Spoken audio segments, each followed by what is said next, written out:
o Momento Papo de Mãe está no ar e desta vez a gente vai trocar uma ideia sobre a língua que falam nossos filhos.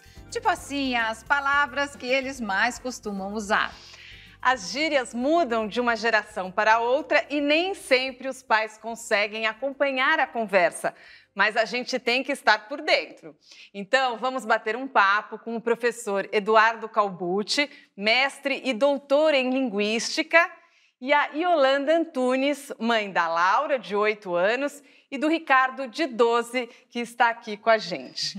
Yolanda, os seus filhos falam muitas gírias e dá para entender a conversa, dá para entender tudo que eles falam? Sim, eu acho que até por eu estar um pouco mais envolvida, né, ser a mãe da turma, que está sempre levando para os lugares, eu acabo conseguindo entender um pouquinho. Mas algumas coisas que eles dizem, eu fico pedindo tradução simultânea.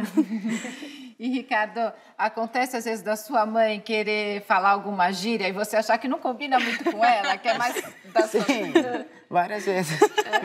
O que você acha quando a sua mãe usa alguma gíria? Eu acho bem estranho. Porque é uma língua só sua com seus amigos? É mais comum ouvir isso entre meus amigos. Aí, quando minha mãe fala, já fica um pouco mais estranho. O que, por exemplo, que ela fala que é estranho? Bem, como posso dar um exemplo? Ela, às vezes, um dia ela já chegou pra mim e falou, e aí, mano? E tem alguma gíria que você fala muito que ela reclama? Tipo isso, tipo aquilo, que você fica o tempo todo usando uma gíria que incomoda ela? Mano e caraca. Quer dizer, mano e tipo. Eduardo, conta pra gente por que existe uma polêmica tão grande em torno da gíria, né? Porque tem gente que ama e tem gente que odeia. Eu acho, na verdade, que a gente se esquece de como a gente falava quando a gente era adolescente.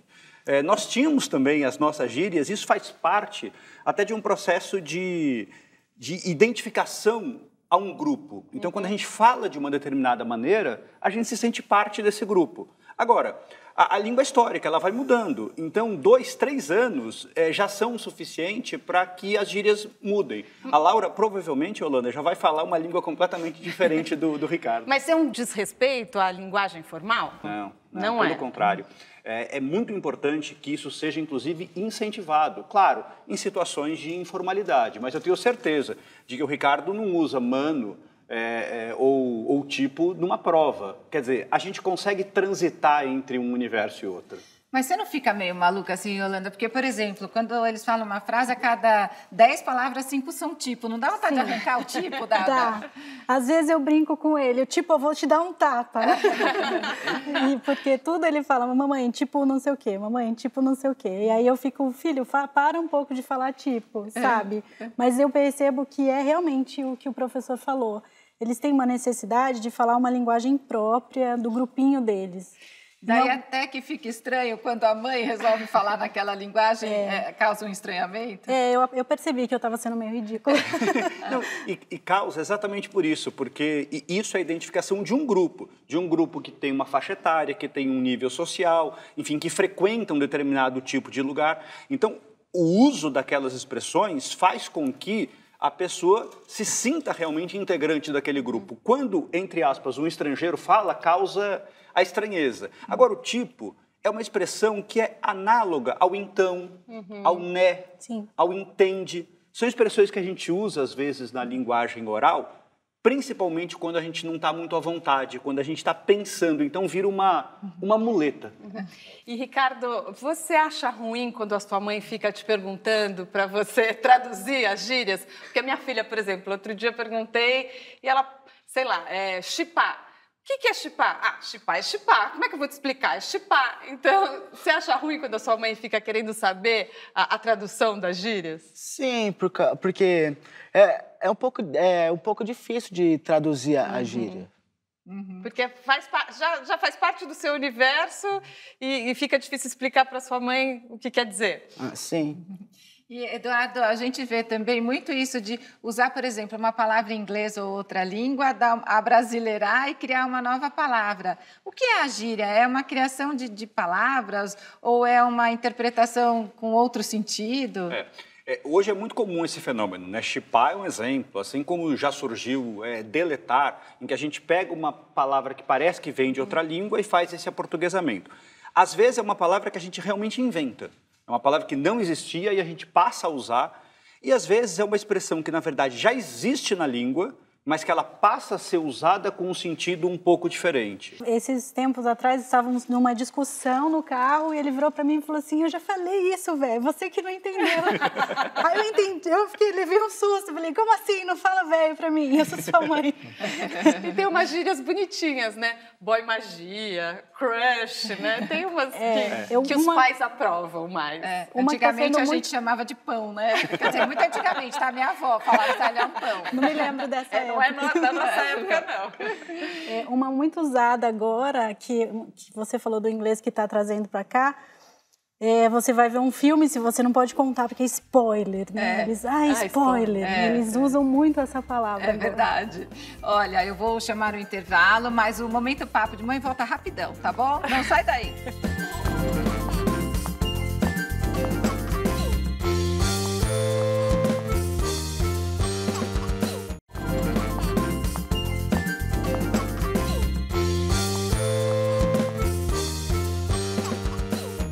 O Momento Papo de Mãe está de volta, desta vez tendo uma aula sobre gírias.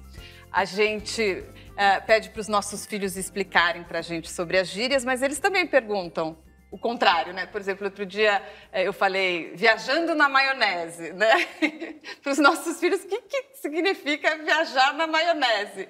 E a gente ainda utiliza também as nossas gírias antigas, né, Eduardo? Utilize sem perceber, o que significa que a gente quer também mostrar que a gente faz parte de um grupo.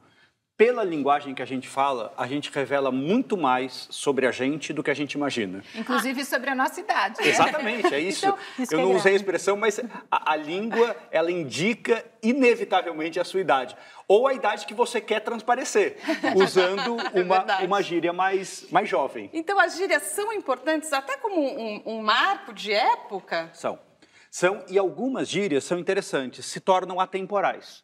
Um exemplo é a gíria legal. Legal, ao pé da letra, sempre significou uma coisa que estava na lei. Por uma extensão de sentido, passou a significar qualquer coisa boa. E passou pelas gerações. Tanto que hoje, olha que interessante, a gente nem acha que legal é gíria. A gente usou tanto. A gente usou tanto que, às vezes, a gente se esquece de que essa palavra um dia significou aquilo que estava na lei. Supimpa.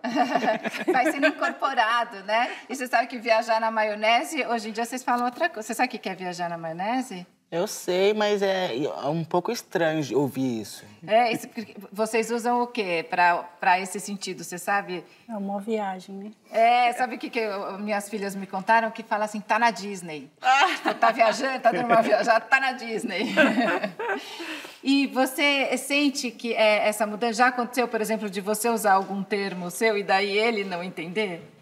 Sim, já aconteceu, inclusive de espontaneamente encontrar amigos de adolescência e começar a falar alguma coisa e ele ficar olhando para mim e falar assim, nossa, hein, tá moderninha. Mas tipo, tirando sarro mesmo. Eu imagino, Ricardo, se já é difícil para conversar com os nossos pais, imagina com os avós, né? Isso acontece com você, dos seus avós não entenderem as suas gírias e ser ainda mais difícil para explicar, porque eles muitas vezes não acompanham o seu dia a dia. Sim, acontece bastante. E aí você tem que traduzir, eeles conseguem entender? Demora um pouco, mas eu tenho que tentar traduzir. E os avós também têm as gírias deles, não tem? Na verdade, a avó dele é minha irmã mais velha, né? E ela tem umas manias, ela tem umas linguagens populares da época que a gente ri muito. E aí ele acaba se divertindo com a situação também, né? Eduardo, dependendo do grupo, o jovem também tem que até usar a linguagem formal para esse grupo entender, como no caso dos avós? Tem. E é por isso que a gente diz que o bom falante da língua é aquele que sabe transitar entre um universo e outro. Então, o próprio jovem, quando ele conversa com o amigo da escola, às vezes eles têm uma linguagem própria, mas os amigos do clube, ele já têm uma outra linguagem. amigos que ele fez, enfim, nas redes sociais ele tem uma outra linguagem, então ele vai transitando. E com isso, ele conversa com os pais, ele conversa com os avós. O exemplo claro de que os jovens conseguem fazer isso é o Ricardo falando aqui. Ele está falando sem utilizar gíria. Verdade. Ele reconhece esse ambiente como um ambiente em que não caberia usar todas as gírias que ele está acostumado, ele transita e se comunica perfeitamente. E é uma graça essa troca, né? Outro dia, a minha avó, que tem 94 anos, falou para minha filha, e aí, já arrumou um partidão? Aí a minha filha falou assim, mãe, ela tá falando política, o que a vovó tá falando, né? Então eles acabam aprendendo uns com os outros também. Mas é muito engraçado isso. Você consegue perceber bem quando a sua filha tá no grupo de amigas, né?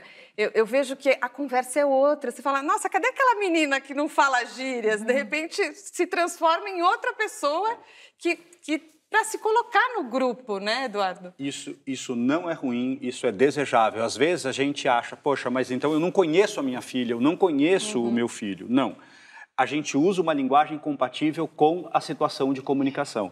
E a gente faz isso naturalmente. Yolanda, mas tem uma coisa que eu sou chata. Por exemplo, lá em casa, meus filhos começaram, em vez de falar obrigada, falavam valeu. Em vez de falar desculpe, falavam foi mal. Aí eu falei, aí não, eu quero que diga obrigada, eu quero que diga... Ele entende bem. Acontece. Porque, né, é diferente você falar desculpa e foi mal e você falar obrigada e valeu. Ele estava com essa mesma mania e eu sentei e conversei, porque eu acho muito importante a gente transitar por esses dois mundos, sim, eles falarem uma linguagem própria, mas não esquecerem que eles estão falando com os pais, com os avós, com o professor, e tem que haver também um respeito quanto àquela situação, né? Então, eu acho bacana você deixar claro para o seu filho que você aceita o que ele está falando, mas que tem momentos em que não tem necessidade de usar aquela linguagem. A gente pode pontuar. Pode. Pode. E eu acho que o que é importante é exatamente orientar. Porque quando a gente dá esse tipo de orientação, o que a gente tenta mostrar? Que a gente compreende o que significa foi mal, mas não é em todas as situações da vida dele que usar foi mal vai ter exatamente o mesmo significado de desculpa. Então, o que a gente precisa é mostrar para ele que existe desculpa e que, em geral, vai ser uma expressão um pouco mais formal. E que há determinadas situações em que usar o foi mal pode até parecer falta de respeito, enfim.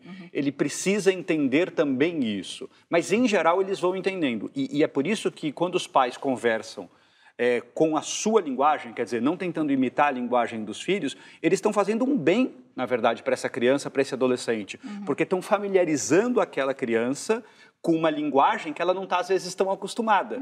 E é assim que ela vai ganhar mais autonomia e mais habilidade linguística. Legal, gente. Então, valeu por terem vindo. Obrigada, quero agradecer. Foi muito gostoso conversar. A gente poderia até continuar horas aqui para aprender todas as gírias que eles inventam, né? Tem muitas gírias, né? E muitas que eu não tenho nem ideia do que significam. Obrigada, Eduardo. Obrigado. Obrigada a você, Yolanda, Ricardo. Vocês querem deixar alguma rede social? Alguma coisa? Eu tenho Instagram, que eu sou enfermeira obstetra, né? Iole Lourenco.